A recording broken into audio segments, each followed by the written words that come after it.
Hi friends, ఈరోజు ఈ వీడియోలో తెలంగాణ రాష్ట్ర వ్యాప్తంగా రేషన్ కార్డు ఉన్న కుటుంబాలకు, ముఖ్యంగా మహిళలకు సంబంధించి ప్రభుత్వం తీసుకొచ్చిన ముఖ్యమైన 2 అప్డేట్స్ గురించి ఈ వీడియోలో క్లియర్గా చెప్పబోతున్నాను. అండ్ వీడియో మిన్నస్తే లైక్ చేయండి ఫ్రెండ్స్. మీరు చేసే ఒక లైక్ వల్ల ఈ వీడియో ఇంకో 10 మందికి రికమెండ్ అవ్వడం జరుగుతుంది ఫ్రెండ్స్. సో దాని ద్వారా ఈ ఇన్ఫర్మేషన్ అందరూ తెలుసుకోగలరు. సో ఏమాత్రం లేట్ చేయకుండా వీడియోకి వెళ్ళిపోద్దాం. సో మహిళా సంక్షేమానికి ప్రాధాన్యత ఇస్తూ ప్రభుత్వం ఇప్పటికే ఉచిత బస్సు ప్రయాణం వంటి పథకాలను అమలు చేస్తుంది.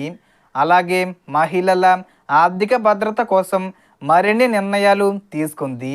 ఇప్పుడు తాజాగా ప్రభుత్వం ప్రకటించిన 2 ప్రధాన అంశాల్లో మొదటిది ఆసరా పెన్షన్లకు సంబంధించినది. వితంతు మహిళలు, ఒంటరి మహిళలు మరియు ఇతర అర్హత గల మహిళలు ఆసరా పెన్షన్ల కోసం దరఖాస్తు చేసుకునే అవకాశం ఇవ్వబోతున్నారు. వితంతు పెన్షన్కు అప్లై చేయాలంటే భర్త మరణ ధృవీకరణ పత్రం, భర్త ఆధార్ కార్డు, దరఖాస్తుదారురాలి Aadhaar card, ration card, voter ID, ఆదాయ ధృవీకరణ పత్రం వంటి డాక్యుమెంట్లు సిద్ధంగా ఉంచుకోవాలి. ప్రభుత్వం దరఖాస్తులను స్వీకరించి ప్రస్తుతం అందుతున్న పెన్షన్ మొత్తాన్ని పెంచే విషయంపై కూడా నిర్ణయం తీసుకుంది. అంటే ఇప్పటి మొత్తానికి అదనంగా పెంపు చేసి మార్చి నెల నుంచి పెరిగిన మొత్తాన్ని పంపిణీ చేయాలని లక్ష్యంగా పెట్టుకుంది. సో పెన్షన్లు ఎప్పుడు పెంపు చేస్తారనేది రాష్ట్ర ప్రభుత్వం మార్చి 15వ తేదీ వచ్చేలోపు ప్రకటించే అవకాశం ఉంది. కాబట్టి అర్హత ఉన్న ప్రతి మహిళ అవసరమైన పత్రాలు సిద్ధం చేసుకుని దరఖాస్తు చేసుకోవడం మంచిది. ఇక ఉచిత బస్సు ప్రయాణం విషయానికి వస్తే ప్రస్తుతం ఆధార్ కార్డు చూపించి ప్రయాణం చేస్తున్న మహిళలకు త్వరలో స్మార్ట్ కార్డులు ఇవ్వాలని ప్రభుత్వం నిర్ణయించింది. ఆ కార్డును టికెట్ మిషన్లో స్కాన్ చేస్తే టికెట్ జనరేట్ అయ్యే విధంగా వ్యవస్థ ఉండబోతుంది.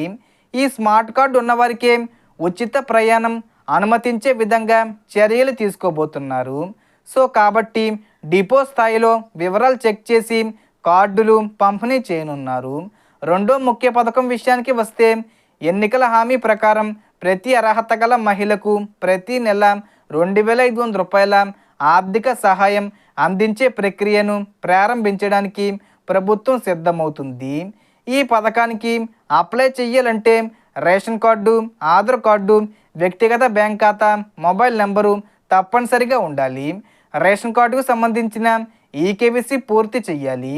అలాగే బ్యాంక్ ఖాతాకు ఎన్పిసిఐ లింకు యాక్టివ్గా ఉండాలి. అప్పుడు మాత్రమే డబ్బు నేరుగా ఖాతాల్లో జమ అవుతుంది. ఈ 2 పథకాల దరఖాస్తు ప్రక్రియను మార్చి నెలలో 15వ తేదీ వచ్చే ముందు తేదీల్లో ప్రారంభించి అమలు చేసే దిశగా ప్రభుత్వం ముందుకు సాగుతుంది. సో ఇంకా అప్డేట్స్ అనేది మనకు రావాల్సి ఉంది. సో దీనికి సంబంధించి ఏ చిన్న ఇన్ఫర్మేషన్ వచ్చినా నేను వీడియో చేసి పోస్ట్ చేస్తాను. ఆ యొక్క అప్డేట్స్ మీరు మిస్ కాకుండా ఉండాలంటే వెంటనే మన ఛానల్ని సబ్స్క్రైబ్ చేసుకోండి. సో ఈ వీడియోలో ఇన్ఫర్మేషన్ ఫ్రెండ్స్, మీకు ఈ వీడియో నచ్చితే లైక్ చేయండి, షేర్ చేయండి అండ్ సబ్స్క్రైబ్ చేసుకోండి. Thanks for watching.